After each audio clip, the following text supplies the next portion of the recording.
something bad happens to you, it was always a God that did it to you. They understand that. They didn't understand mass shootings, things like that that happen today as a result of disengaged fathers.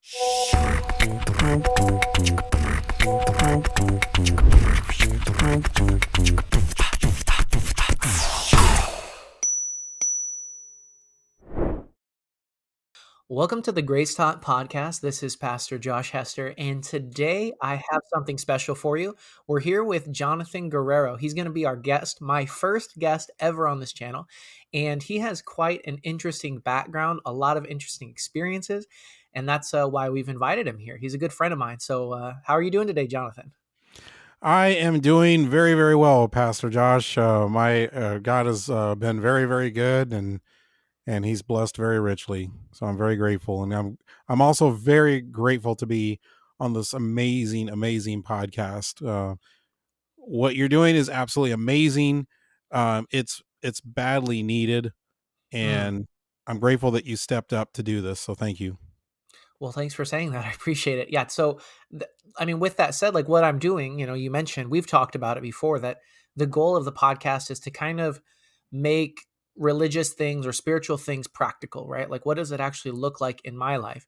And for those who are listening, so Jonathan actually has his own podcast called the Fatherhood Challenge, and it's a podcast about being a father and the ups and downs and the struggles. And his podcast is mostly with guests, and so he's had, if you watch his podcast, I suggest you go there, the Fatherhood Challenge, and you can find it on basically anywhere, right? You can find it on Spotify, on Google, on Amazon Music, anywhere. And his podcast is really profound, has a lot of good guests. But I wanted to talk to Jonathan kind of a little bit about the story of this podcast, because getting like podcasting isn't easy. It takes time, it takes editing. There's a lot of passion that goes into that. So what kind of inspired you to put all of this energy into this idea? Like what's the history there, I guess?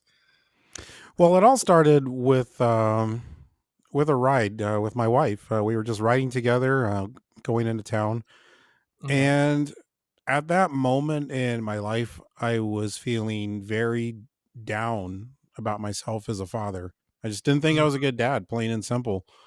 And it came up in the conversation. I just vocalized it to my wife, and I just said, I really don't think I'm a very good dad. And wow. she got really quiet. She didn't really say much. Um, and then we just kind of moved on from that topic onto something else. And the very next time we were riding together, and just out of the blue, she just said, like it came out of nowhere. She just said, "You know what? You should start a podcast."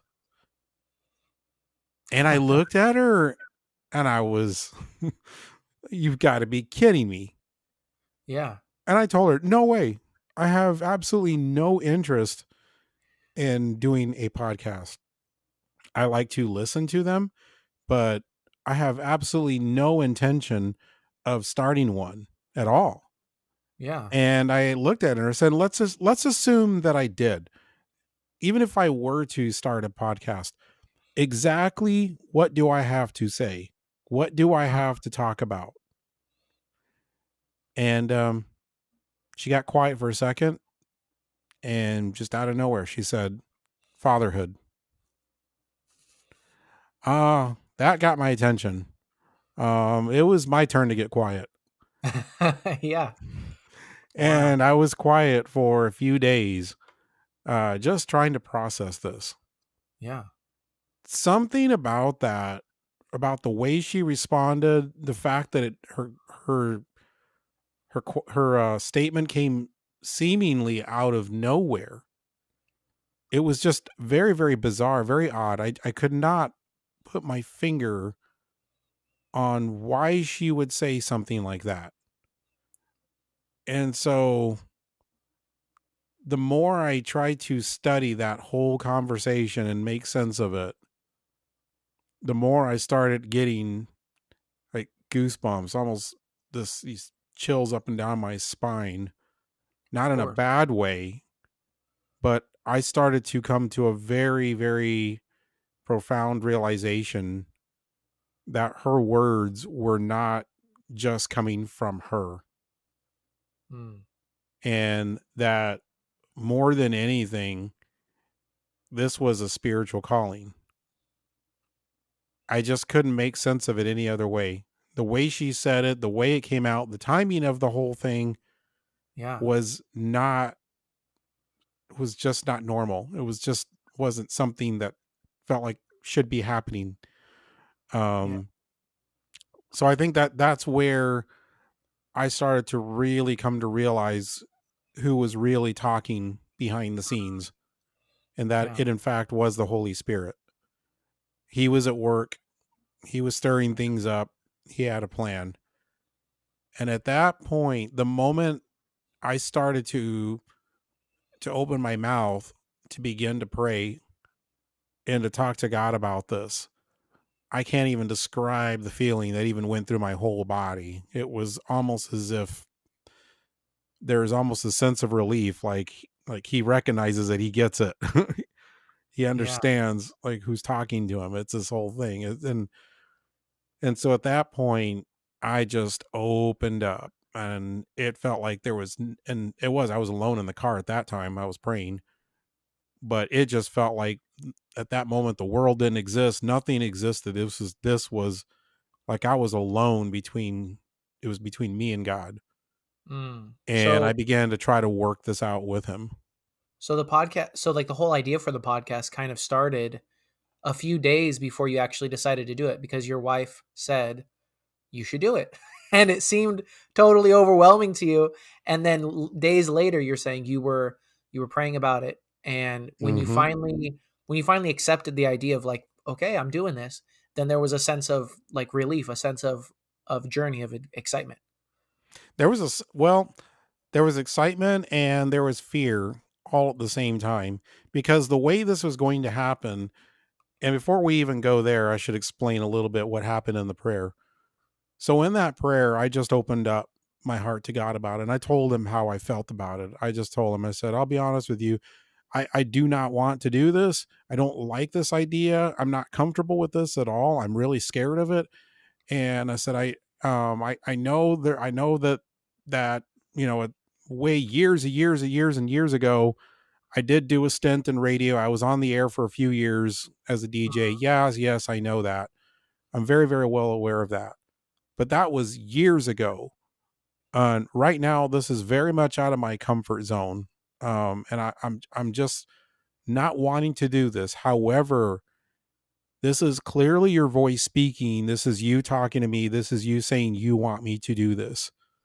And so I don't want to say I owe you, God, but at the same time, um, you've rescued me. You have redeemed me. I mean, you have really had my back. You've been good to me. You've blessed me so far beyond what I ever deserve. Mm. So you coming to me asking me for something, like I know who you are. So I'm not going to say no. I'm Wow. just given that this scares me, I'm going to ask something from you in return. You know, can we make this work in this arrangement? You run things. You be in charge of this. You take ownership of this whole thing, and I will be your grunt. I will do the physical human labor that is needed to make this happen. I'll even be your front man. I'll be the face for it that everybody sees if that's what you want and that's what you need from me. I'll be the voice. I'll be I'll be the face of it. Um if my name has to be out there on it, so be it, whatever. But you are running this. This belongs to you. You're taking ownership of it. You're in charge of it. You set the agenda. You open the doors you want me to go open through that you want me to go through. You close the doors that you want closed. And that's how this working arrangement will be. You're the boss, you're running things. I'm very, very good with that. I Yeah. really do not need to be in front. And I can tell you to this very, very day that that arrangement has still been the case and still works very, very, very well. I am still the grunt in the shop doing all of the grunt labor with the production and all of that. And you know what? I'm really blessed to be able to even have a part in it. Well, and what's amazing to me is that you were mentioning how the moment this started was you basically confessing to your wife that you didn't feel like you knew how to be a good father. I mean, Right. that's amazing that because my first episode in this podcast is about like what it looks like to walk the Christian life and how it's like a journey. And it's Mhm. like you basically said to your wife, "I don't know how to be a good father." And then God's like, "Here's a journey." Like you know what I mean? So what like with that in mind, how has this whole process been for you because you started feeling like you didn't know how to be a good father. How has it been talking to all these men and what does that kind of look like in how you arrange the podcast, the people you talk to? How does that all go together for you? Oh, boy, let me tell you, every guest that has come on to the program has been a guest I've learned something from. It Mm, never fails every time. I'm supposed to be interviewing the guest and whatnot, getting information out of it from the guest so that the listening audience can learn something, and I'm the one that learns as well. I always wow. find out something I didn't know before. So this has been a great school for me, a big learning school. I Mm, grew up without a father in my life. Like I did not have a father around in the home. So it was a single parent family pretty much since birth. That's been my experience. oh Whatever wow. skills I've learned from what I call surrogate fathers, father figures that have stepped in and taught me various skills, or that I've just observed and learned different things from. But other than that, no, I've had, I have not had a model around in the home constantly to be able to learn these father skills from. Okay. Okay. And That makes whatever epigenetics have been at play and involved have not been good at all. And those do play a factor. So, if anything, the deck was stacked against me in that sense. And so, yes, the moment I first became a father, I've always felt like the win was to my face. Like it was always going to be an uphill battle. I would always have the disadvantage, and mm, I would always have to work twice as hard at it. Not having that background, not having that father in my life to turn to for advice, for help, or whatever. And let me tell you, the first thing I learned very, very fast, in fact, I learned that from the very beginning, is just how seriously God takes fatherhood. wow. It is a very serious thing to him. And his heart literally bleeds over the subject. Mm, It is literally there. You can see, just read the prayers, like when, right before, when Jesus was in the garden, and he was praying to his father, the mm, prayers to his father. I mean, just look at that father son relationship and go study that. You can spend a long time trying to understand that alone. You can get a glimpse there just how seriously God takes it there. And then we have Malachi 4:6, turning the hearts of fathers to their children, which is the vision. It's the motto and the vision and the purpose of the Fatherhood Challenge. It revolves around that scripture text because that text is really, it's the Elijah message. Um, for those listening that are theologically inclined, it is the Elijah message.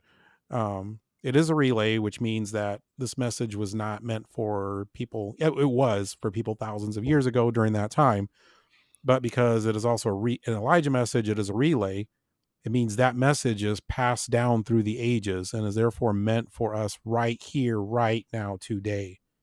it's a It is constant message. it is a constant message. It never goes away. There Wow. is an expectation of fatherhood, and there are consequences.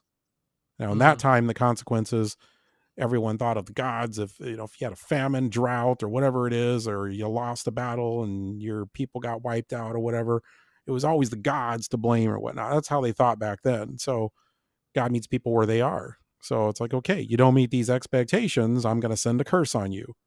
That made Yeah. sense to them. Something bad happens to you, it was always a God that did it to you.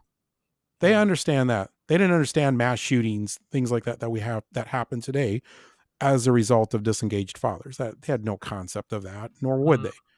So that is a little bit of what we need to know to understand just how relevant that is for today and just how seriously God takes that subject.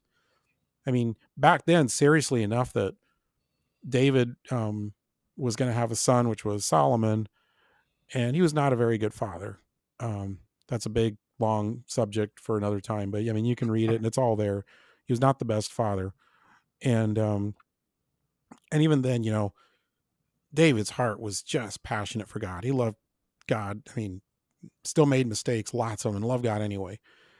But as we go further along with that, he was wanting so badly to build God a temple, and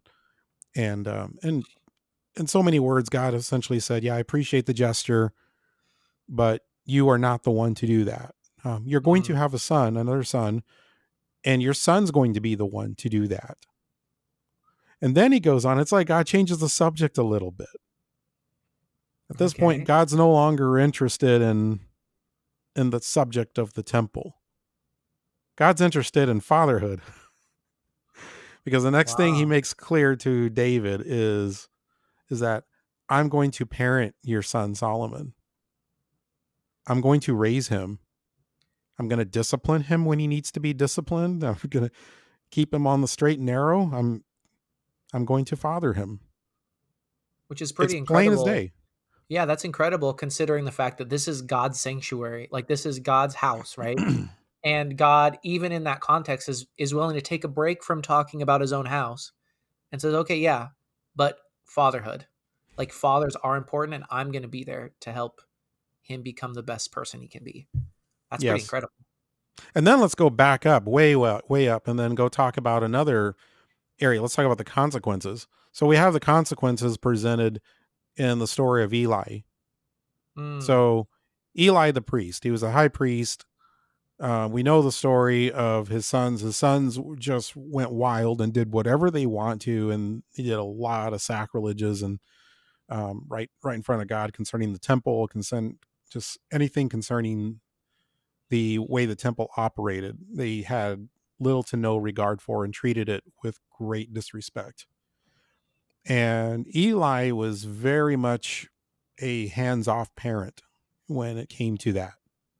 Pretty much let them do whatever they want. So we have Samuel now that comes in to be an apprentice, and he learns all those things. He lives with Eli, and you know, maybe we have these sermons and we have these topics presented in church, and the focus is on his mother, mm, on Samuel's mother, Hannah, and so we talk a lot about her and what she did and the sacrifice that she made by presenting Samuel to Eli to be able to be in service to God in the temple. He was dedicated to God.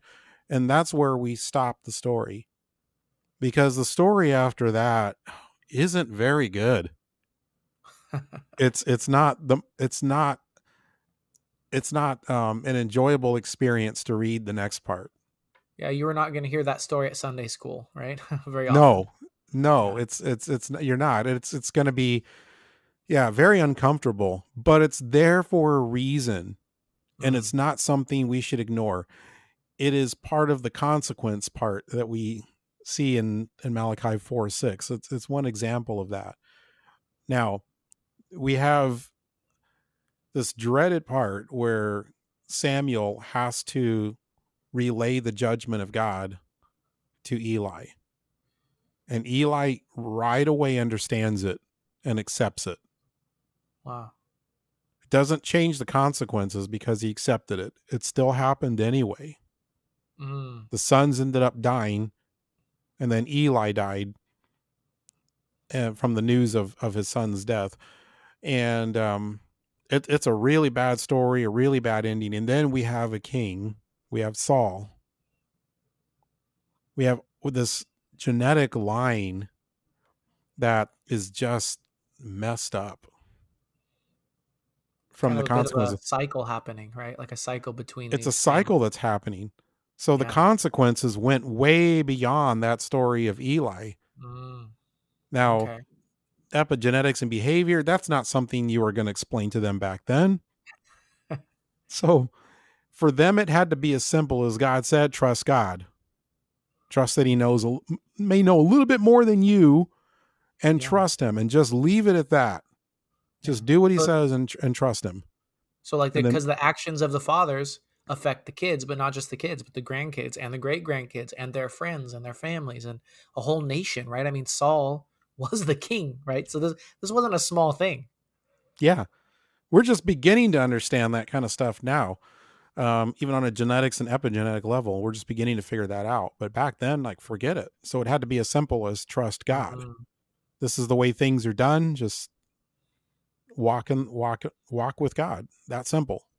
yeah. Well, Um, and like through all of these podcasts, you've talked to a lot of different, a lot of different professionals, a lot of different, some spiritual leaders, some like business leaders. You've talked to a ton of different people, kind of talking about how these results affected their life, affected their families, things they've learned.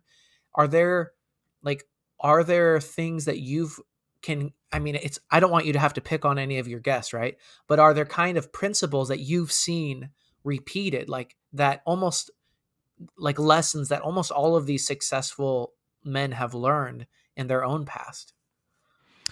well, the most important one is is your time management, how you spend your time.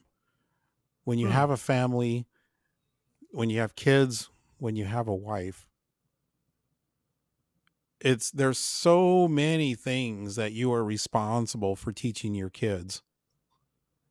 And all of those things require your time. Not always your words, not always you speaking, but just simply being present with them. And a majority of my guests have learned that. And some of them still in the process of learning that and trying to get better at that and improve it. I mean, none of us are perfect. And this is why we are a community of dads, to learn from each other, to grow together, because we are not perfect, but being isolated isn't a good thing either. So part of the fatherhood challenge has been to connect all of these dads to be able to realize that, yeah, many of us have had the same struggles, the same problems, but here are these stories of dads who have not only figured this out, but are striving to become better, striving for Mhm. something better. Some of these dads have learned to make the sacrifices necessary to be available for their kids, to spend time with their kids, to teach their kids Mhm. values, the things that they will need to be successful in the future. And this is a very big common theme that I see in my guests.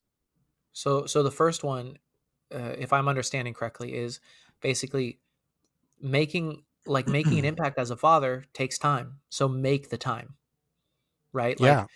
you just have to choose. Okay, I could go to work, I could go to play golf, I could go be with my buddies, or I can show my kid how to play basketball, or I could help my kid with his homework, or etc.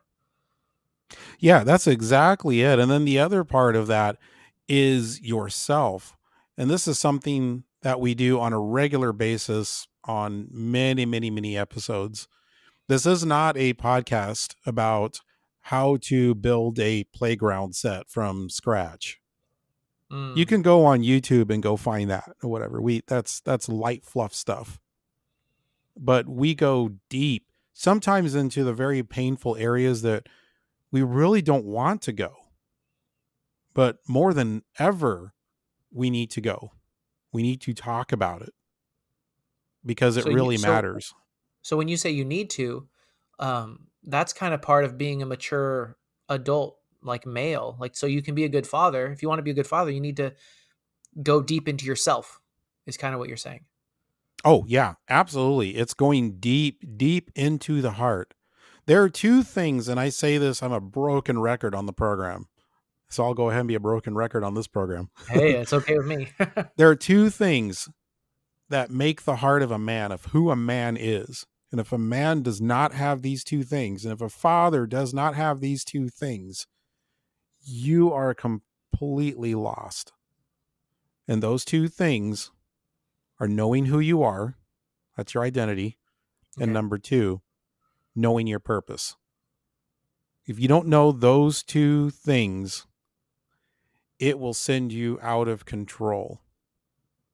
It can make you crazy. Yeah. You So with have to know those two things. And it gets a little more deeper because the purpose part is pretty straightforward. Why are you here on this earth? What is your purpose? What are you meant to do? And that may not be just one thing, that may be several things. But for the most part, that's straightforward. And then there's the second part, your identity. That has two parts to it. There's the spiritual part. mm, Super, super, super important. You have to understand and know and be confident in the spiritual part of understanding who you are spiritually. Where did you come from? mm, Why are you here? Who made you? Why did he make you? All of that is central to understanding who you are. Then there's the second part. The second part is we can get into the epigenetics. One of my favorite guests has been Chris Bruno. Chris Bruno has written many books on that subject of knowing who you are. He deals with, yes, the spiritual part of that question, but he also deals with the other side of that question. And to understand it simply, we can talk about it like a train. So mm. think of this big, long train. Okay. Every car on that train is a generation going back. And that train, the engine on that train, and there may be different trains that are running, and each train has a different label on the engine. It may be drug abuse, it may be alcoholism, Mm, it may be pornography, it may be physical abuse. There can be many things on that train, and that train can be a very, very long train or it can be a very short train. But wow. you're on a train, some train. So the first thing is figuring out what train or what trains have I been on? And the second part of understanding yourself is how many cars are on that train. If it's an alcoholism train, how many generations back does this go? Wow. You have to understand that to get a grasp of that, to know what you're up against. Then eventually it comes back up to your car, wherever you are. How big of a problem is this for you? How often are you thinking about this? And then it's going deeper into the heart. Okay, so maybe you do think about this a lot. You think about wanting to drink a lot, or you just frequently wanting to drink. Let's go deeper. Why are you feeling this way? What's making you, could it be the other side of your identity that maybe the spiritual side's missing? And that's what has you just looped around lost? And this is your way of just kind of medicating it, making it not so Mm, painful? Because without those two things, you're empty. You've got a big old hole right here in your heart. In some cases, you don't even feel like a full man. You might drink to make yourself feel like a man, but you're really empty inside. You're just a shell. Like you're just about, you'll feel almost like when you're honest with yourself, you'll feel like a nothing walking around. And you will reach for anything to stuff and fill in that spot to make you feel whole. I mean, you will look to pornography, you'll look to alcoholism, you might look to drugs, you might you might look to other women. You'll reach for anything to fill it, and it will never, never, ever leave you filled. It will never leave you filled up. It will never leave you satisfied. It will never leave you complete. So whatever you have in there has to be real. mm, Your purpose has to be real. Your identity, both sides of your identity, understanding who you are right now and who you are generationally, and understanding spiritually who you are. That is what fills this up solid, where you're okay. so whole and you're so complete and you're so secure, you can't be shaken and you become stable. That got real, Jonathan. You're getting real on us now. Going deep. Well, so so let's say we're talking about, let's say somebody's listening to this and they didn't have a good father, or and they find themselves struggling with whatever addiction, whatever thing that they are tired of dealing with. They don't feel like a good father themselves, or they don't even know Like I don't have a kid yet, but I know I want to prepare myself, right? I want to deal with that. So part of my goal as this with my podcast is to be super practical.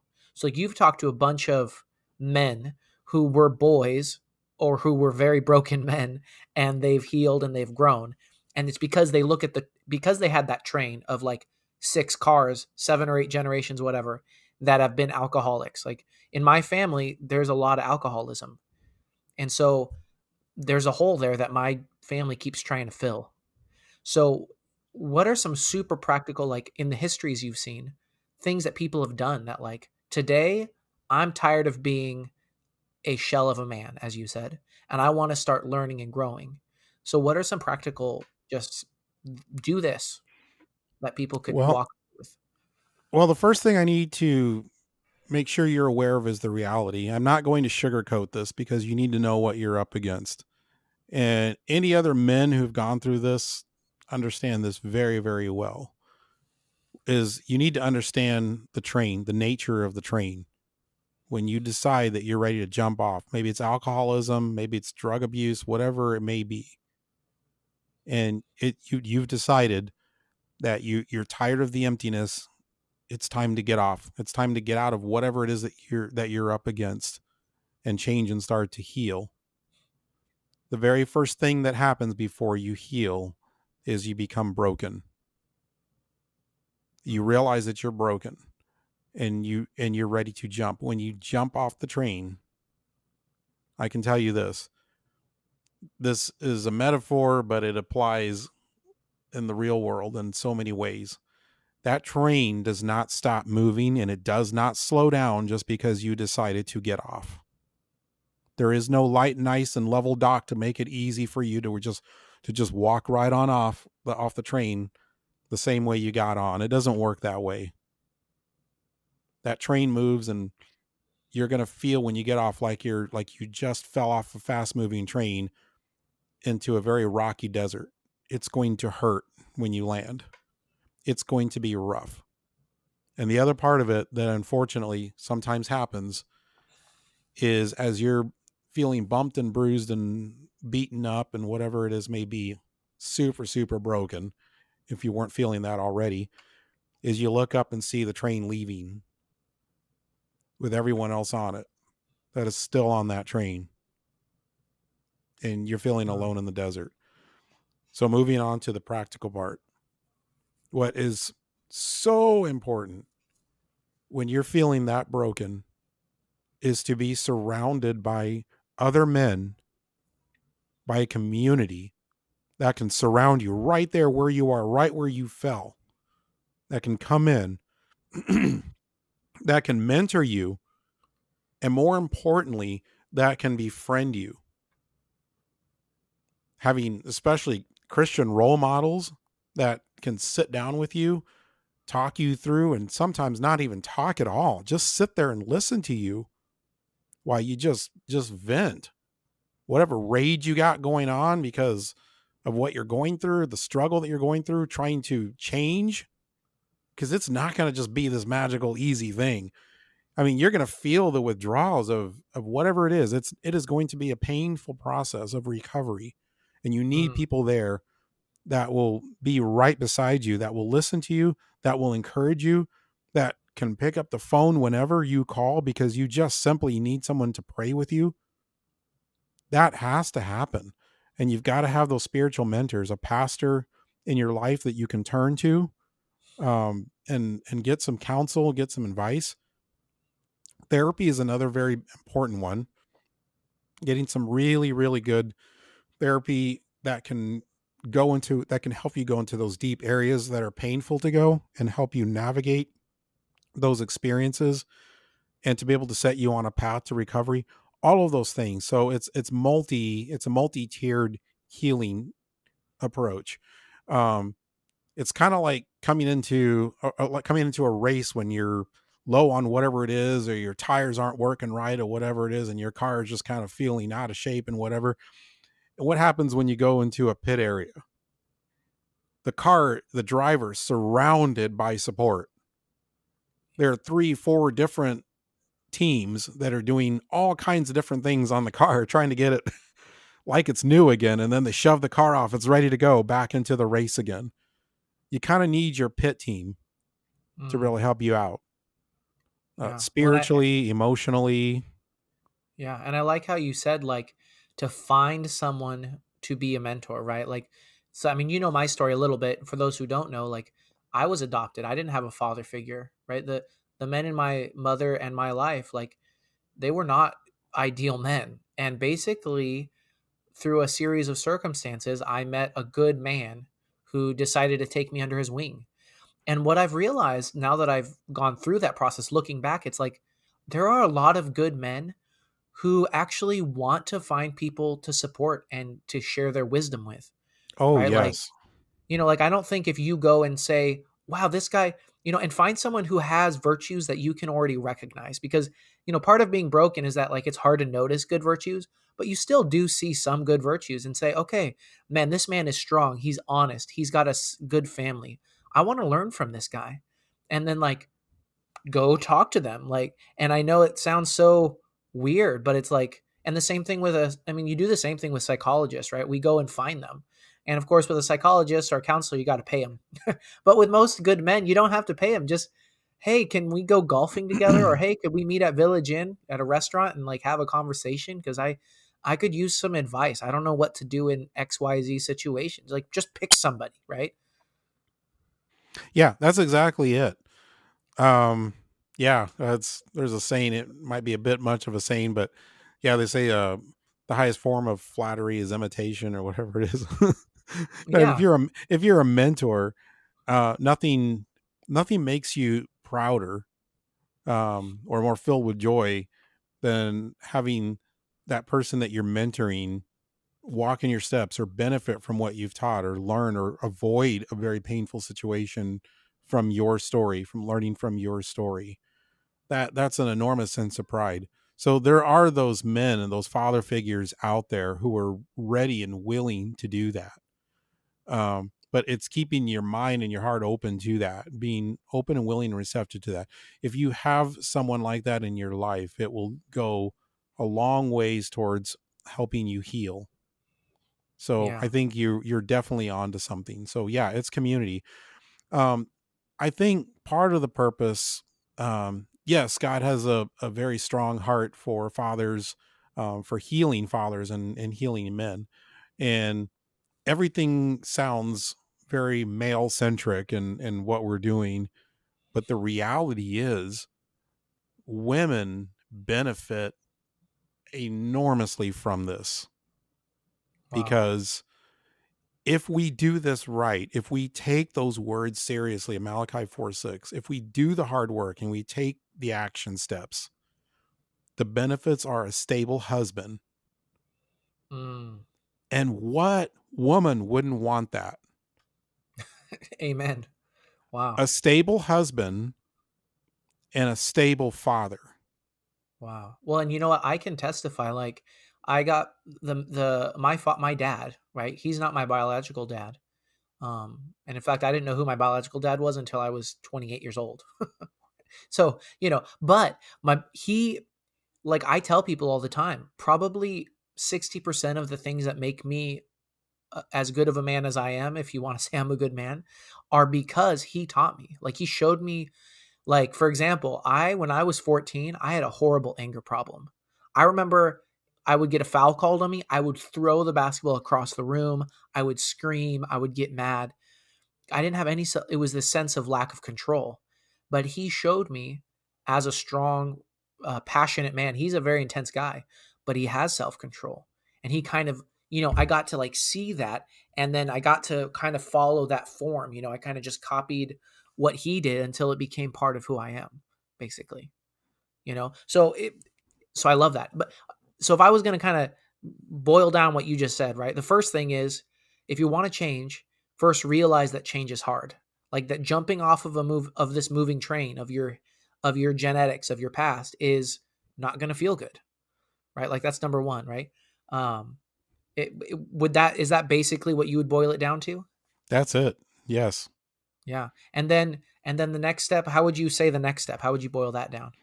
The next step is surround yourself as quickly as you can with a community of men, of really good Christian men who will Mm, be there for you, who will mentor you, yeah, who will listen to you, who will be honest with you in a compassionate way, but honest with you nonetheless, yeah. and who will pray with you at the drop of a hat. What would you say in this whole journey that, because you've been, how long have you been doing your podcast now? Well, we're just a little over a year now. Wow, that's pretty amazing. And how many episodes are there? We are sitting at 34 episodes. 34 episodes in not even twice as many weeks. I mean, that's Right. you're all over the place, man. And so would you say, like, what would you say has been the biggest temptation to fail or to quit or to just walk away? Because you've been on this journey. And I think that this, when I look at the history of how this podcast started, to me, when I see your podcast, I think this isn't just a guy deciding to do a podcast. It is a man's wife. And then I think God himself calling you to this journey, right? And whenever God calls us on a journey, in my own life, I've seen this. Satan wants to tempt us to give up, right? So when these men who are listening to this podcast, when they think, I want to I want to take the fatherhood challenge. I want to be a good father. I want to be a good man. And then they have to deal with their own trains, right? That you mentioned. There are going to be moments where they want to quit, where they want to go back to the old train that feels safe, that feels like what they've already always known. So what would you say has been the biggest temptations, and maybe some suggestions of how to kind of overcome those temptations, before we end our podcast for today? Yeah. Well, yeah, well, yes, you are correct. God has blessed the program very, very richly. Yeah, it is now airing on Live Talk. It's on Sundays at 3:05 p.m. Central, so that would be 4:05 Eastern time, Okay. on Live Talk. So if you go to lifetalk.net, you'll be able to hear it streaming there, and their various affiliate stations pick it up as well. Okay. So yeah, so I've been very, very blessed, by God, fulfilling His end of the agreement, and there is a faithfulness there. There have been times where it has felt like I've been in the desert, where nothing's happening, where it feels like I'm putting the hard work in and I'm not seeing the results just magically happening right away. And you're wondering, am I doing all of this hard work for nothing?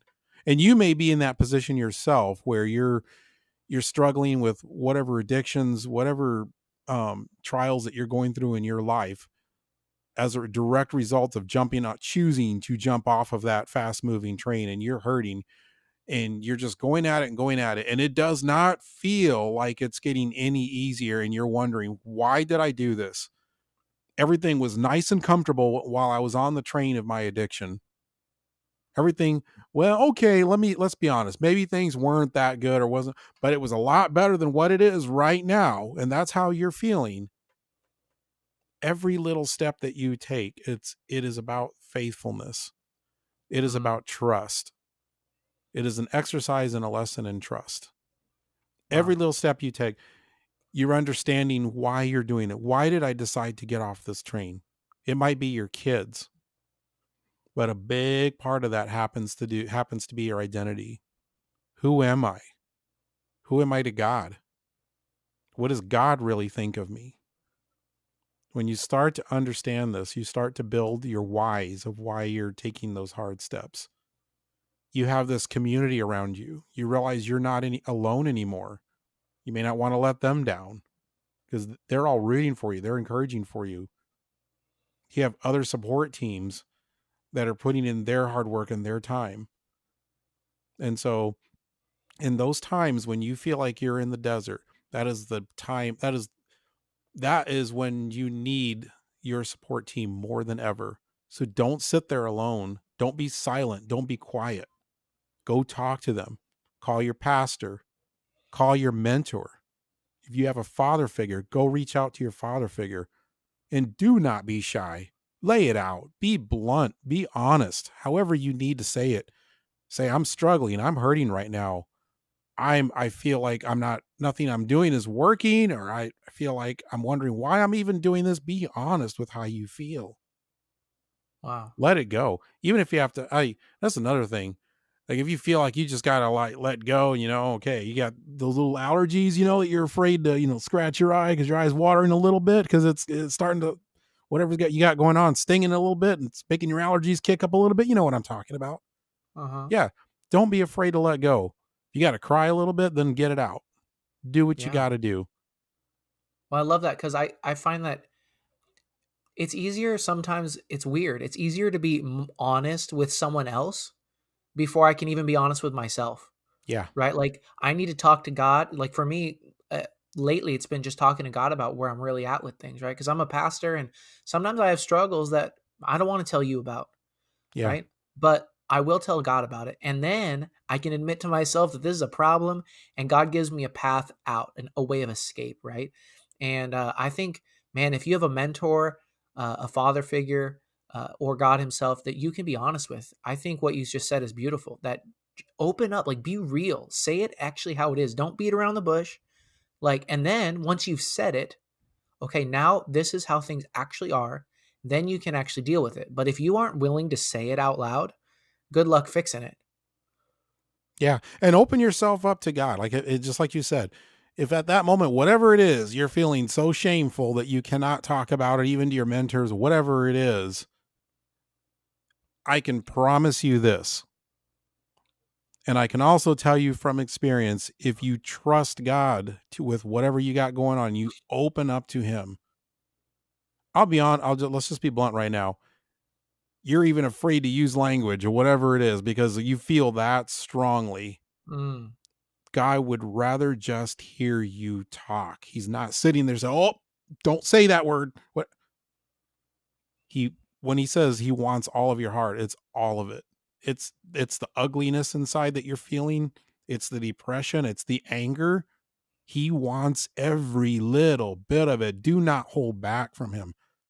I can tell you from firsthand experience, and I will promise you this: if you will take that very seriously, and if you will go to him and let go, give it all to him. I've seen it. It works. I can promise you. Just open your mind up after you let go and you give it all to him. Watch what happens. Watch how he provides for you. It really works. beautiful. That's beautiful. I really appreciate your willingness to take time to talk to us today. It's been a blessing. I think we've learned some really practical stuff of how to be a father. For those of you who are listening on the podcast, listening to this episode, I'm going to put the description in the description. I'm going to put the link to the Fatherhood Challenge because I want you to go there and get the blessing of these episodes that he's been sharing because man, there are some profound things in there, and we all have the opportunity. This Fatherhood Challenge isn't just about fatherhood; it's also about being a man, and I think a lot of people could be blessed by that. If you have a friend who maybe you're not a man, maybe you're a woman, and you have a friend who could be blessed by it, please go and look and share. Also, be sure to like and subscribe if you're on YouTube, and we can get more and more episodes out to be a blessing to you. Jonathan, once again, I'm so thankful you were here today, and we look forward to maybe connecting again in the future in a few months and see where God has led you. Pastor Josh, thank you so much for all the hard work you put into Grace Taught. And I wish you so much success and blessings in the future. And it's been a blessing to be on the program. Thank you. Yeah, thank you. Have a good one. Bye bye. You too.